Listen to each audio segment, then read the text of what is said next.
आपण पाहत आहात सुपरफास्ट 24 तास न्यूज, बातम्यांचा खरा वेग। सरकार महायुतीचा उमेदवार सय्यद गब्बर ज्याला म्हणतात ते उमेदवार आहेत आणि ते 100% निवडून येणार आहे। त्यामध्ये दुमत असायचं काही कारण नाही।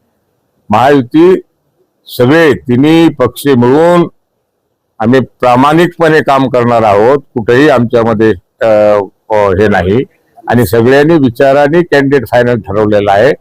कॅन्डिडेट फायनल व्हायच्या आधीपर्यंत काही भूमिका वेगवेगळ्या असतील, तर आता भूमिका जी पक्षाने ठरवली ती भूमिका आता स्पष्टपणे उद्याच्याला 21 तारखेला तुम्हाला निर्णय गब्बरचा विजयाचा गुलाल उधळला जाईल एवढा विश्वास या निमित्ताने तुम्हाला देतो। साहेब, आतापर्यंत जेवढ्या काही बैठका झाल्या त्या बैठकीमध्ये पाथरीचे आमदार अजित रेड्डीकर जे आहेत ते अनुपस्थित होते। पाथरीचे आमदार सुद्धा युती बरोबरच आहेत, तर पाथरीच्या आमदाराच्या बाबतीमध्ये गैरसमज करून घेण्याचं काही कारण नाही।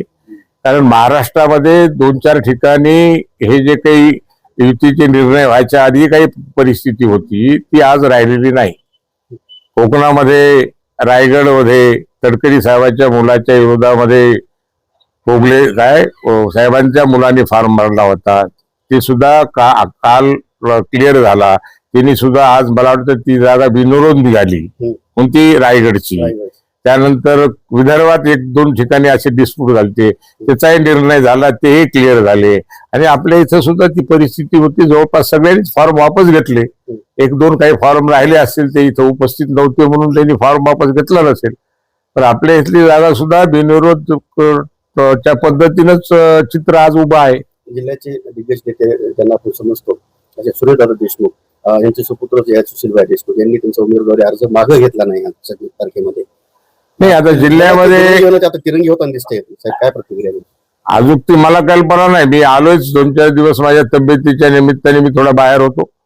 आज मी इथं आलोय आणि अचानक मला समजलं की बैठक आहे, आपली महायुतीची एक बैठक ठेवली म्हणून त्या बैठकीला गेलो। आणि तुम्ही म्हणता ती गोष्ट मलाही आता 1 घंट्यापूर्वी कानावर आली की 3 फॉर्म राहिलेले आहेत।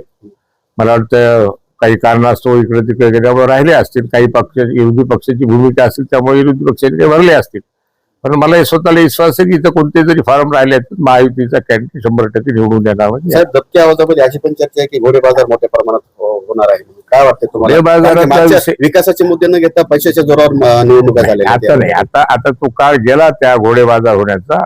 आता मुद्द्यावरच निवडणूक होणार, भूमिकेवर निवडणूक होणार, विचारावर निवडणूक होणार। त्यामुळे घोडे बाजाराचा विषय आता संपलेला आहे। आता घोडे बाजार होणार नाही। त्यामुळं हे कुणी त्या अपेक्षेने कुणी जर काही केलं असेल तर ते चुकीच आहे। तर घोडे बाजाराचा विषय आता राहणार नाही। आता भूमिका आणि भाजपने भूमिका जी ठरवली, सगळ्यांनी भाजप असेल, राष्ट्रवादी पवार साहेबांचा आपला अजित पवार साहेबांचा गट असेल किंवा शिंदे साहेबांचा गट असेल, सगळ्यांनी मिळून महाराष्ट्रामध्ये आपापल्या जागा वाटप केल्या, आपापल्या जागेसाठी तिन्ही पक्ष एका ताकदीने लढणार आहेत, त्यामध्ये कुठेही दुमत नाही। साहेब, आता ह्या मागच्या 8 दिवसामध्ये जेवढ्या काही घडामोडी घडल्या, एक सिस्टम तयार झालं होतं भारतीय जनता पार्टीचं, आपल्या पालकमंत्री दिदीच्या नेतृत्वाखाली त्यांनी मुख्यमंत्र्यांची पण भेट घेतली। पण मोठी ताकद असताना प्रश्न असा, जिल्ह्याच्या संदर्भामध्ये भाजपच्या जिल्हा अध्यक्षांनी पालकमंत्री मुख्यमंत्र्याला भेटले आणि 5 लोकांची नावं इच्छुकाची याद्या दिल्या, हे बी माझ्या कानावर आहे। पण वरच्या लेवलला काही गोष्टी ठरलेल्या आहेत, कारण ही जागाच मुळात शिवसेनेची आहे। ही जागा मुळात शिवसेनेची आहे। गेल्या वेळेस तर शिवसेनेचा बाहेरचा कॅन्डिडेट होता, तो निवडून लोकांनी दिला। आता शिवसेनेची जागा आहे, शिवसेना मोठा पक्ष भाजप आहे, शिवसेना भाजपच्या बरोबर आहे, मग शिवसेनेचा सुद्धा विचार भाजपला करणं गरजेचं आहे। आणि म्हणून भाजपने शिवसेनेची जागा शिवसेनेला दिली, त्यामध्ये वेगळं काही नाही। आणि पहिल्यांदा जर मागणी करत असेल ते काही चुकीचं नाही, मागणी करणं हे चालतं, पण आता निर्णय झालाय, आता सगळे आपल्या कामाला लागले, सगळे आज इथं उपस्थित होते।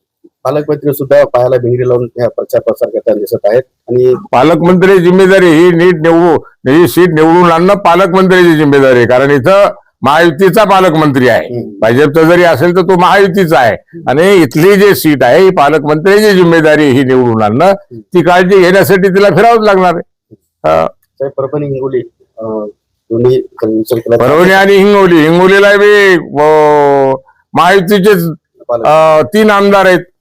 एक आमदार आहेत बांगर साहेब, दुसरे आहेत मुटकुळे साहेब, तिसरे आहेत आमचे वसमतचे नवघरे साहेब. हे तिन्ही आमदार महायुतीचे असल्यावर तिकडे सुद्धा कोणती अडचण असायचं काही कारण नाही. परभणी हिंगोली दोन्हीचा आपल्याला फार मोठा अभ्यास आहे. आपण बरेच वेळेस आमदार राहिलेला आहात. काय वाटतं आजच हिंगोली कोणते मुद्दे असले पाहिजेत परभणी आणि हिंगोली सारख्या ठिकाणी आपला अनुभव पाहता?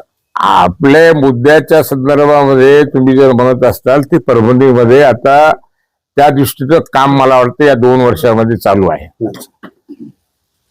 आपल्या परभणीमध्ये असे फार मोठे उद्योग नाहीत. उद्योग आणण्याच्या संदर्भात बी आपल्या पालकमंत्र्यांनी बऱ्यापैकी शासन दरबारी आपले मुद्दे उपस्थित केले. या 2 वर्षाच्या काळामध्ये शेतकऱ्यांच्या साठी विजेच्या बाबतीमध्ये मोठ्या प्रमाणामध्ये सौर ऊर्जाचे स्कीम सुद्धा राबवल्या चालली आणि ज्या काही अडचणी आपल्या 33 वर असतील, काही लाईनच्या संदर्भात असतील, या अडचणी प्रश्न सोडवला आणि पाण्याच्या प्रश्नाचं बी डिपार्टमेंट आपल्याच पालकमंत्र्याकडे आहे ना, राज्यमंत्री आहेत ना त्यामुळे पिण्याच्या पाण्याच्या प्रश्नाच्या बाबतीत सुद्धा स्वतः त्या काळजीने लक्ष देतात. आणि आपल्या परभणीची सुद्धा मला वाटतं अंडरग्राऊंड ड्रेनेज फायनल झालेली, मला वाटतं टेंडर सुद्धा त्याचे फायनल झालेले. वेगवेगळ्या नगरपालिके सुद्धा मोठ्या कोट्यावधी रुपयाच्या योजना मंजूर झालेल्या आहेत.